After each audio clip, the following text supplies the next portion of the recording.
Let's talk about numbers. Numbers that have fallen off a cliff. Since the start of this year, Canadian exports of finished electric vehicles to the US have cratered by 45%. Shipments of essential battery materials have dropped by over 60%. This isn't a market correction, it's a five-alarm fire in the world's most integrated supply chain. The US and Canada, once the gold standard of cross-border trade, are now locked in a bitter economic skirmish over electric vehicles, the very industry we're counting on to save the planet. The numbers scream. Canada is pulling back from a market it once dominated. Billions in trade have vanished almost overnight. Before, over $100 billion in auto parts and vehicles crossed the border each year. Now that flow is a trickle. Washington claimed this was about protecting American jobs. In reality, it's made American consumers pay more for less, while Canada looks for new partners. This isn't just an abstract debate. Assembly lines in Michigan are idling, and families in Ohio are seeing EV prices jump by thousands. Canada, usually polite, has decided it's done playing nice. If the US wants tariffs, Canada is happy to sell its resources elsewhere, and the rest of the world is lining up to buy. The partnership that powered North American industry is unraveling fast. The consequences are real, immediate, and global. This is what happens when economic policy ignores reality, and the fallout is just beginning. How did we get here? It started with the American EV Purity Act, a 20% tariff on all imported electric vehicles, including those from Canada. The logic: protect American jobs. The reality: the North American auto industry is a single, integrated ecosystem. A car assembled in Ontario with mostly US parts is now foreign and taxed. It's like putting a tariff on your own left arm. The policy treated Canada as a rival, not a partner, ignoring decades of shared manufacturing. Automakers who built their business on seamless cross-border trade were thrown into chaos overnight. The result? Disrupted supply chains, higher costs, and a self-inflicted wound to American industry. The tariff didn't protect jobs, it strangled them. Instead of building a fortress, the US built a prison for its own auto sector. The fallout was immediate confusion, delays, and skyrocketing costs. This wasn't just bad policy, it was industrial self-sabotage. The US declared war on its own supply chain, and it's a war we're losing. Let's talk nickel, the unsung hero of EV batteries. Ontario's Sudbury Basin supplies the high-grade, low-carbon nickel that powers American EVs. The new tariffs didn't just hit cars. They hit battery components and critical minerals, including nickel. The US has almost no domestic battery-grade nickel production. By penalizing Canada, we sabotaged our own EV ambitions. Sudbury's Class 1 nickel is essential for advanced batteries used by Tesla, GM and Ford. Canadian nickel is also among the world's cleanest, thanks to hydropowered mining. In a world demanding sustainable supply chains, this was a massive US advantage until the tariffs. Now US gigafactories face a supply crunch, threatening billions in investment and production. The policy handed a golden opportunity to global rivals eager for Canadian resources. Messing with Ontario's nickel wasn't just short-sighted, it was a direct hit to America's green future. We didn't just lose a supplier, we lost our competitive edge.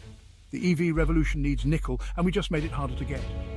The world is moving on, with or without us, and the US is left scrambling. Canada's response wasn't a polite letter, it was strategic, swift and tough. Ottawa hit back with targeted tariffs on politically sensitive US exports.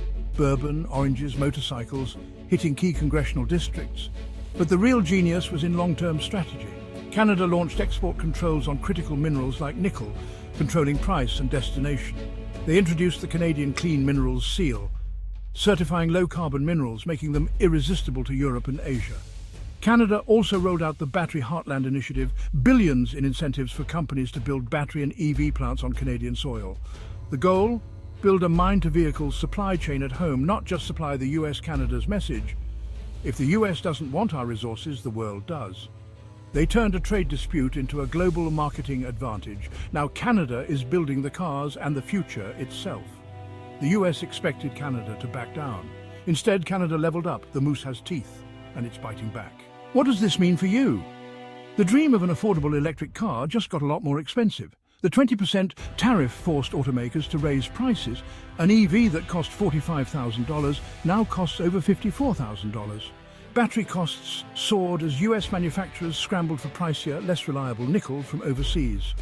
The average EV battery pack jumped 15 to 20% in cost, adding thousands to sticker prices.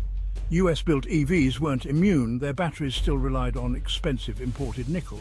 Canadian-built models became luxury items overnight.